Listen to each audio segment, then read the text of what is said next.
des SCPI, des obligations, du monétaire, du private equity. J'ai des actions en bourse évidemment. Et je sais que demain, les marchés financiers font moins de 30%. Je sais que j'ai toute une autre partie qui soit va en profiter avec un jeu de vase communicant. Parfois, quand une classe d'actifs baisse, c'est que l'autre monte.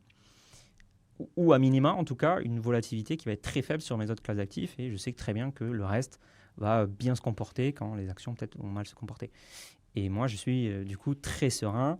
Et c'est ça aussi le, comment dire, l'intérêt de l'investissement, c'est d'augmenter ta sérénité, d'augmenter ta liberté, de te libérer du temps.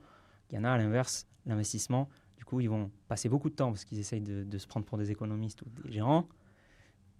Ils vont pas gagner en sérénité parce qu'ils ils vont stresser à la moindre volatilité. Donc voilà, moi je pense que ça c'est une grande erreur. Et en plus de ça, et je finirai là-dessus, quand tu es ultra serein avec ton portefeuille financier, dans ce dans quoi tu investis, tu es prêt à investir beaucoup. Il y en a Hmm. beaucoup, ils ont 100% en bourse, mais du coup ils ont peur quand même de mettre l'argent qu'ils viennent d'avoir. Ils se disent ah, c'est peut-être pas le bon moment pour investir, etc. Et donc ils laissent de l'argent ensuite ne pas travailler sur le compte courant. Et ça, pour toi, c'est un conseil universel qui s'applique à tout le monde, cette diversification? Ou est-ce que si tu as une personne qui arrive et qui te dit